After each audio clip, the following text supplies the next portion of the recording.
Hi guys, it's Al, the Spiritual Atheist, once again.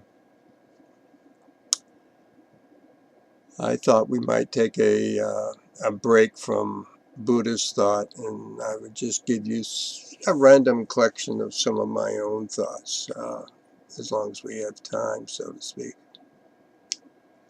And I'd like to start off with talking about the human origin of spirituality.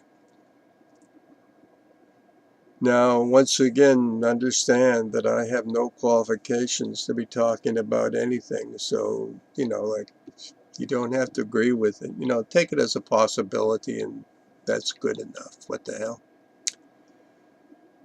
And I think that the human quest for spirituality goes back to the hunter-gatherers.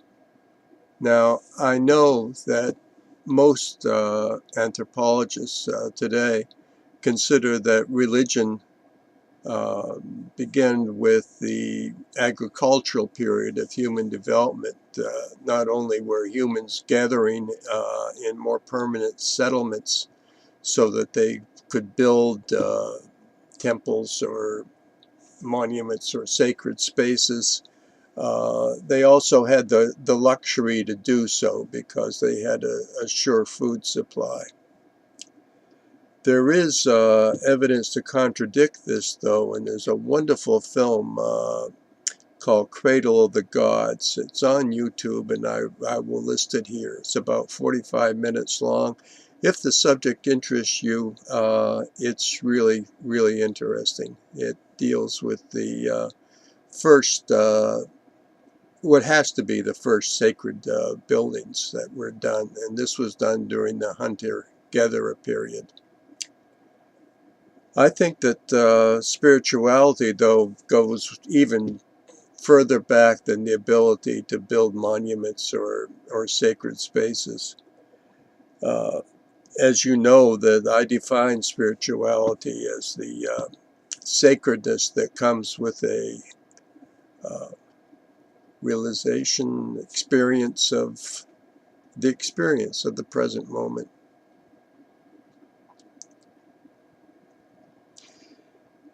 It seems that a hunter, a successful hunter in the hunter-gatherer period, where life was certainly not easy, would be the one who expended the least amount of energy to get the game. And that particular tactic meant sitting very, very still and sort of disappearing into the environment so that the prey animals had no fear, had no even awareness that anyone was there until the hunter struck. But this very practice also brought about a type of awareness that was beneficial to the hunter, but also beneficial to his family or tribal unit. He may not have been overtly intelligent.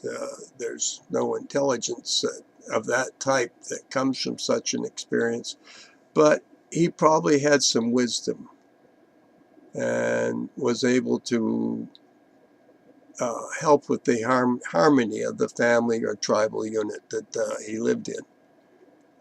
I'm going to assume that he was male. I'm not talking about an Adam figure, even a spiritual Adam figure. I'm not saying there was the first one. The tactic is it's so obvious that it had to be tried by just about anybody who did any hunting. Just that some were better at it than others, and those who were really good at it became revered somewhat in their communities that were found to be of value. And I believe that's where human spirituality began.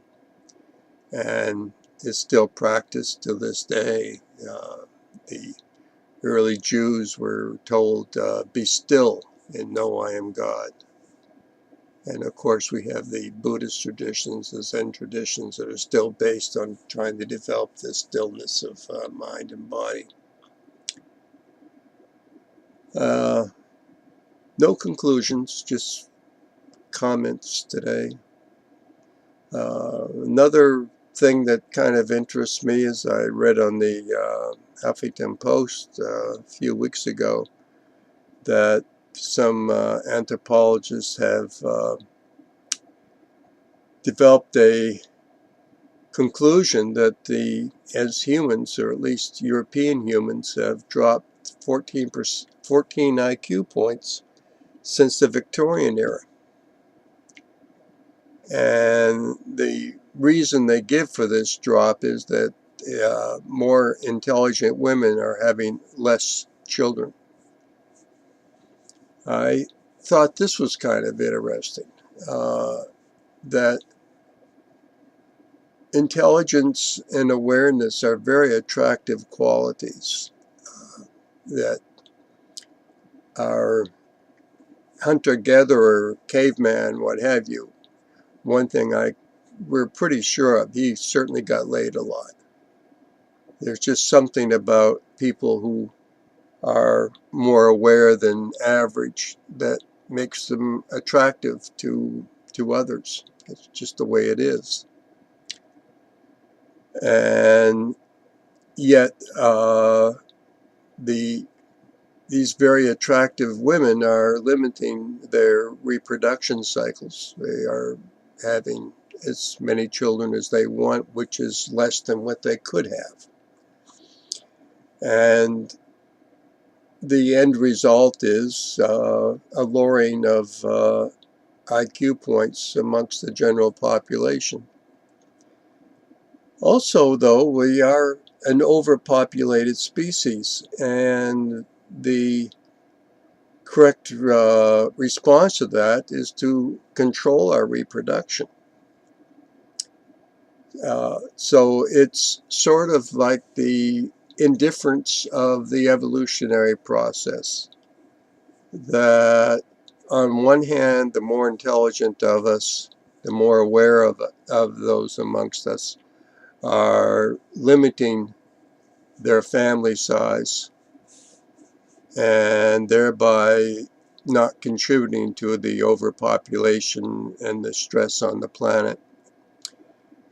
But at the same time, there's a lowering of IQ. There's a price, a lowering of IQ.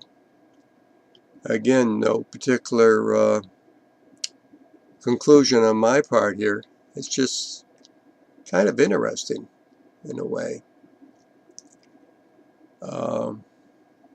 What else have I been interested in? I read somewheres about a fellow who thinks that the universe isn't expanding, but rather that materials are growing. And while his work hasn't been peer-reviewed, he's well enough respected in his community that it's going to be. That could be interesting. That sort of makes me think of on the other end, from expansion to the Big Bang. I was watching a debate where the conclusion or the assertion was that you can't know anything that happened before the Big Bang because time starts at the Big Bang, and therefore there was no time before time. That would be illogical. But I think I disagree. It seems to me that the Big Bang was really an inflation of space, which is, as Einstein pointed out, tied up with time. It's space-time. It's one unified thing, space-time. It's not that time starts, that what you're referring to is space-time starts, but where does the space-time come from, so to speak? And it seems to me that it had to be part of the singularity.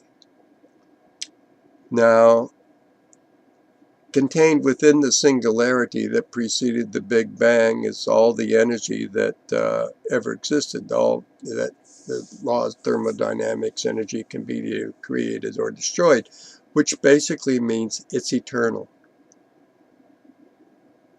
Energy is the energy that exists is eternal. It's always existed. It existed before time. It'll exist forever. It's eternal. Once again, no conclusions. Just some thoughts on stuff that goes through an old man's head when he's got nothing better to do. I think I'll let you all go now. Have a good one. Peace, friendship. Do be kind to yourselves.